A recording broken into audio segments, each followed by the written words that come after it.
This is a Squiz podcast. We're your shortcut to being informed. Squiz Kids! It's your daily news fix. Fun, free, fresh. Good morning and welcome to Squiz Kids Today, your fresh take on what's happening in the world around you. I'm Bryce Corbett. It's Friday, October 29. In Squiz Kids Today, parental permission for TikTok, Japan's flying motorbikes, Macklemore's 6-year-old critic, and it's World Teachers' Day. That's what's making news, kid style. The lowdown. Kids will need permission from their parents to use Instagram, TikTok and Facebook under new laws being proposed by the Australian government. The proposed laws, unveiled earlier this week in Canberra, would mean anyone under the age of 16 wanting to set up an account on the popular social media platforms would need a permission note signed by their parents or legal guardian. And before you start whinging about how adults are always ruining all the fun, have a listen to this. The new laws follow revelations that the big companies who run social media sites deliberately target kids to get them hooked on their apps. And while there's nothing wrong with making stuff that appeals to kids, the problem is the way that the apps are designed and the tactics they use to keep kids coming back for more have been found to be really bad for kids' health. Studies have shown that too much time spent on social media can be really bad for self-confidence and self-esteem. Social media sites are often a place where cyberbullying takes place. And in the most extreme cases, prolonged use of social media can even lead to problems like eating disorders. Yeah, I know, I'm like the Grinch that stole Christmas, but it's for your own good. And yes, I know parents say that all the time, but you know what? Occasionally, just very occasionally, we do know what we're talking about.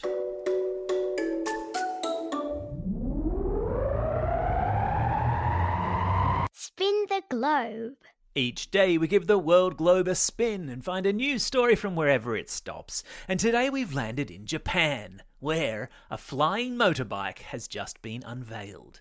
Yes, you heard right, a motorbike that flies, thanks to some pretty nifty new technology.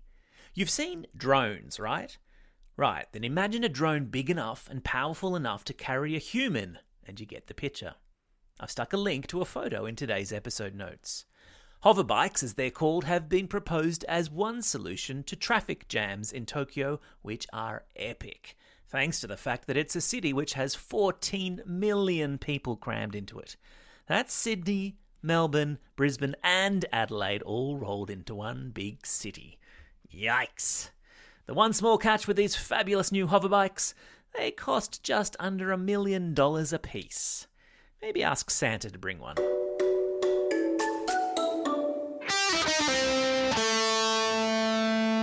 Pop Culture Corner. Who needs critics when they have kids to criticise them? That's the question Macklemore is asking himself, posting a video to Instagram this week of his 6-year-old daughter listening to his new single and then suggesting it would be much better if Adele or Taylor Swift had sung it. Ouch! I've stuck a link to the video in today's episode notes. It's very funny. Having an altogether easier time this week is a rock star who is just as big today as he was 40 years ago. I'm talking about Elton John, who first had a #1 album in Australia back in 1973 and is on track to once again hit the top of the Aussie album charts with his new effort, The Lockdown Sessions, which features his all-conquering duet with Dua Lipa, Cold Heart. A song, which I might remind you I predicted back in August would be the hit of the Aussie summer. Stick with me, kiddos. There's life in this old dog yet.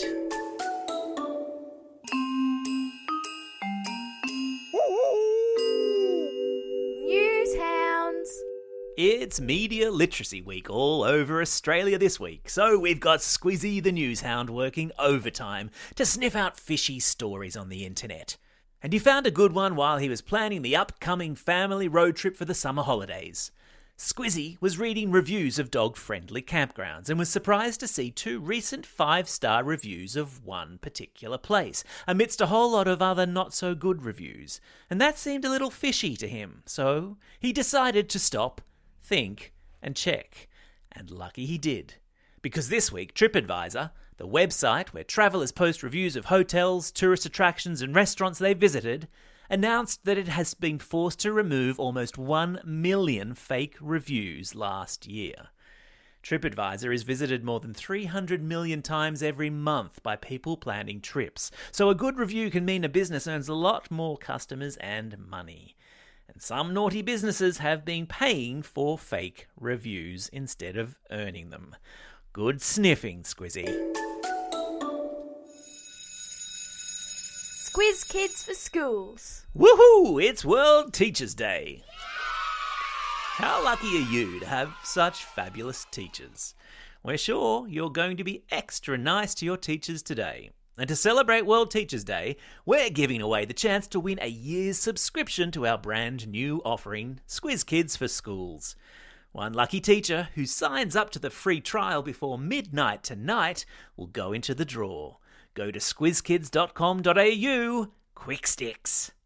Squiz Kids for Schools is a set of classroom resources aligned to the curriculum, scaffolded to varying abilities and tied to each day's podcast. Plus, we also have a weekly shortcut in there. This week, it's a super spooky shortcut all about the origins of Halloween. Ooh. Time for the quiz. This is the part of the podcast where you get to test how well you've been listening. Question number 1. Which pop star who has been churning out hits since the 70s is on track to have another number 1 album in Australia? That's right, it's Elton John. Question number 2. In which country has a $1 million flying motorbike just been unveiled? Yeah, it's Japan. Question number 3. Squizzy the news hound found some online reviews of which travel advice platform were a little bit fishy.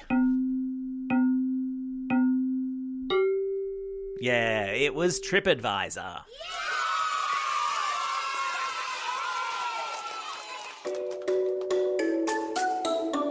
Shout-outs. It's October 29. As we've already mentioned, today's World Teachers' Day in Australia. And today is also Day for Daniel, remembering the life of Daniel Morecambe. It's also a Friday, and you know what that means. An extra long birthday shout-out segment, for which I'm going to roll out the old birthday reggae tune. Hit it! And it's a happy birthday today to Tyson and Ella from Listerfield, Emma from Cannon Hill, Sophie from Kempsey, Sahibjeet from Gosford East, Aki from Vermont in South Australia, Alicia from Abbotsford, and Claire, who's listening all the way over there in San Jose in California. And a belated birthday shout out today goes to Bridget from Ashtonfield. Not forgetting, of course, all of those Squiz kids celebrating a birthday over the coming weekend. Shaniqua from Goomalling, Anya from Springfield, Louis from Kippering, Dominic from Brisbane, Angelique and Elena from Sydney, Eamon from New Lambton Heights, Clara from Murwillumbah, Sophie from Fadden, Summer from Mackay, Mila from Beecroft, Zara from Guandalan, Evie from Canberra, and Jing, who's listening all the way over there in Phuket in Thailand. Don't forget, if you've got a birthday coming up and you want a shout out, or if you're after a classroom shout out, drop us a line at squizkids@thesquiz.com.au. Well, that's all we have time for. Thanks for listening to Squiz Kids today. We'll be back again on Monday. In the meantime, get out there and have a most excellent weekend. Over and out.